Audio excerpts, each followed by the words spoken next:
विधवा शादी भी कर लेती है तो उसका राइट खत्म नहीं होगा जी। ऐसे ही है ना। हाँ सर। अब मान लो जो है शादी कर लेती है और उस समय उसका अधिकार समाप्त हो जाता है तो ये अधिकार राम किशन पे आएगा और राम किशन मरेगा तो राम किशन के मरने के बाद प्रॉपर्टी किस पे जाएगी?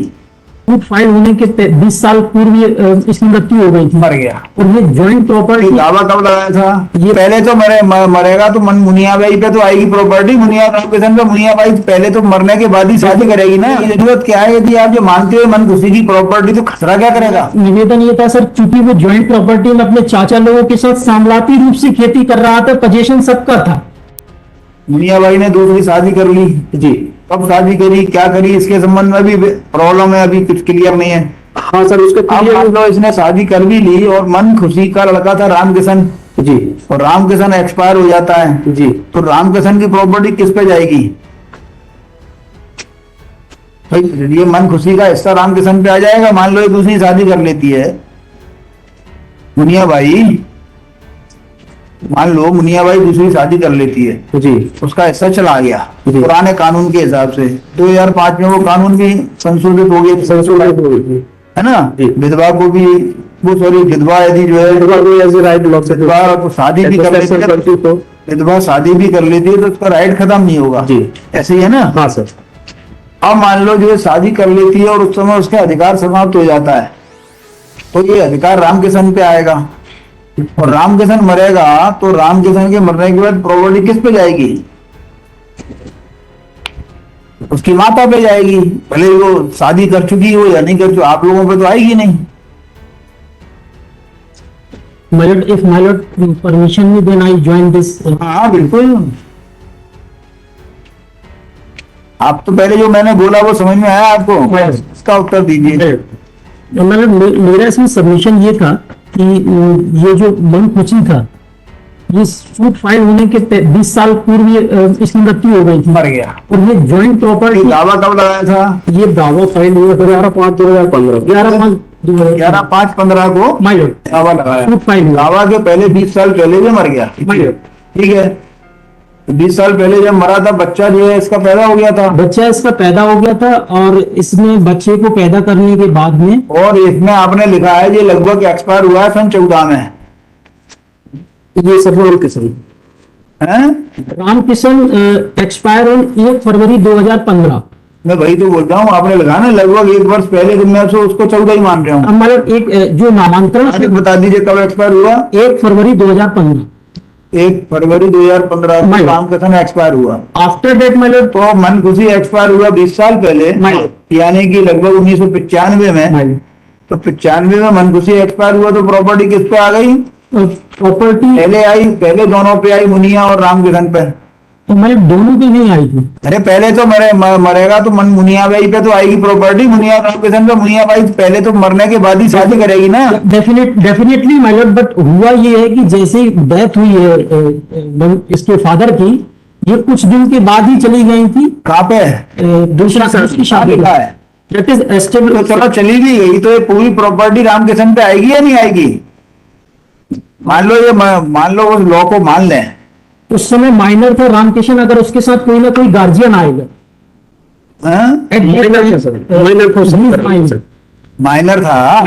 माइनर था तो जो है ये इस पे पूरी प्रॉपर्टी आएगी कि नहीं आएगी? तो पूरी प्रॉपर्टी आएगी, किसी गार्जियन के साथ में आएगी। हाँ मान लो गार्जियन के साथ में आएगी, फिर क्या होगा?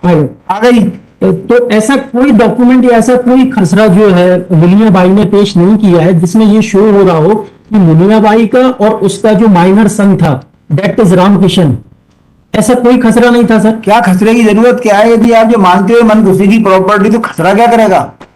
सर मन खुशी की प्रॉपर्टी पूरी ज्वाइंट प्रॉपर्टी में ये 1/4 हिस्सा था। इसका जो लालन पालन किया था इसके चाचा लोगों ने किया था। लालन पालन में कितने पैसे चाहिए आपको? मतलब मेरा निवेदन ये था कि ये जो इन्होंने नामांतरण का केस लगाया लड़के की मृत्यु के पश्चात तहसीलदार के यहाँ पे, तहसीलदार के यहाँ पे बिना किसी जानकारी के हम लोगों को ये ऑर्डर इन्होंने पास करा लिया और कोर्ट ने ये फाइंडिंग दी है सर कि वो जो कानून था जो 2005 में ओवरलैप मतलब खत्म हो गया है, जिससे widow have no right. Sir ये जो कहानी है इसके पहले की है सर मेरे उसके पहले रेट्रोस्पेक्टिव इफेक्ट सर उसका उसके पहले की कहानी में रामकिशन मालिक हो जाएगा ना, रामकिशन तो मालिक हो जाएगा तो सर। रामकिशन मरेगा तो प्रॉपर्टी किस पे जाएगी, ये पूछ रहे हूँ आप। मेरा निवेदन ये था सर, चूंकि वो ज्वाइंट प्रॉपर्टी में अपने चाचा लोगों के साथ सामलाती रूप से खेती कर रहा था, पोजीशन सबका था, तो क्या होगा? मदर का कोई रिलेशन नहीं था। मदर दूसरी डेट फाइंडिंग आई है कि उसकी शादी हो गई है, आधार कार्ड लगा है, समग्र आईडी लगी है, उसके हस्बैंड का नाम वो है। तो हो गई, वो तो उससे राइट नहीं मिलेगा। आपकी बात मान ली, रामकिशन का हिस्सा किस पे जाएगा? रामकिशन का हिस्सा पहला एज पर लॉ तो सर अभी जो स्टैंड लेती है वो मदर के लिए जाएगा सर, नो डाउट। नहीं अभी नहीं, पहले भी मदर पे ही जाता। पहले भी मदर पे मदर अब जब मदर पे जाएगा तो चला गया। तो सर मेरा निवेदन ये था सर कि एंसेस्ट्रल प्रॉपर्टी थी, ज्वाइंट प्रॉपर्टी थी, और हम लोग इस पे कब्जे पे चले आ रहे हैं। जब तक रामकिशन था तो आप कब्जे में चले आ रहे हो, तो मैं कोई कब्जे के लिए थोड़ी कोर्ट ने ऑर्डर कर दिया, आपका दावा खारिज कर दिया है। सर सूट तो लगा हुआ सर, हैं? सिविल जज से तो रिवर्स फाइंडिंग है नहीं, अपीलेट कोर्ट ने दावा खारिज कर दिया। आप कब्जे में बने रहो, रिवर्स फाइंडिंग। कब्जे में बने रहो। जब कोई दूसरा व्यक्ति वहां पे वो जो आए, आपको इतना तो आपको राइट था कि आप कह सकते थे कि भाई बिना बंटवारा कराए ये कब्जा लेने का अधिकार नहीं, इंजंक्शन का दावा आप मांग लेना दोबारा से जाके। सर मेरा ये टाइटल नहीं है, एडमिशन स्टेज पे सर इसे उसका टाइटल नहीं है, ये वाली बात तो नहीं कह सकते।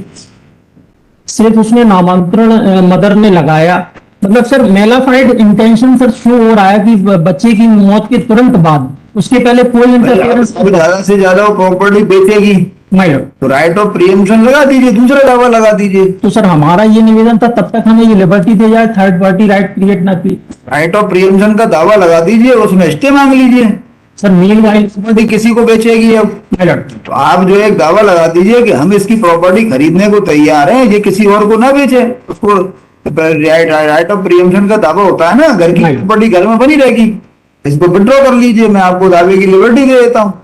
Right of preemption present I am in the position in the land of. तो आपका कब्जे की मैं बात ही नहीं कर रहा कुछ, कब्जा तो आपका रहेगा, ज्वाइंट पोजीशन रहेगा ना, तो इसको आपको इंजंक्शन मिल सकता है ना उनको मिल सकता है। थर्ड पार्टी राइट क्रिएट ना करे, इस बीच जब तक हम जहां आप इसका दावा लगा देना ना, जब तक से सूट पर नहीं होता तब तक थर्ड पार्टी तो आप जाके कल परसों में जाकर दावा लगा दो, थर्ड पार्टी राइट का इंजंक्शन का वो लगा दो, मीन वाइल हो सकता है लीव उठा के प्रॉपर्टी बेच दे तो भी आपको उसके खिलाफ राइट है, उसके खिलाफ तो आपको सीधे सीधे कब्जे का इंजंक्शन मिलेगा। तो सर यदि वो बेच देगी तो उसके खिलाफ तो आपको कब्जे का इंजंक्शन मिलेगा, until unless property is divided he is not entitled for possession। आपके राइट सुरक्षित हैं अभी, पैसे वैसे दे दो, उससे राजीनामा करके कुछ पैसा दे दो, वैसी मान जाएगी। नहीं सर, वो प्रॉपर्टी बेचनी चाह रही है। बेचना चाह रही है तो अपना बेचने खरीदने का दावा लगा दो। एक लिमिटेड सर टाइम फ्रेम कर दें, हम वहां अपील में जाएं, जब तक हमें सिक्योर कर दें कि थर्ड पार्टी राइट क्रिएट ना करे। नहीं, वो मैं यहाँ से इसमें नहीं कर सकता। सेकंड अपील के अंदर मेरे राइट्स, मेरे हाथ जो है उस एक्शन तक बंधे हुए हैं। Until unless appeal is admitted, appeal is allowed, I cannot pass any order in your favor।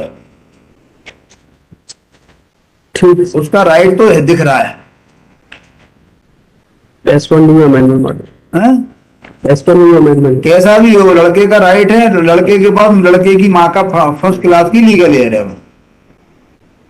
What do you want? we will draw this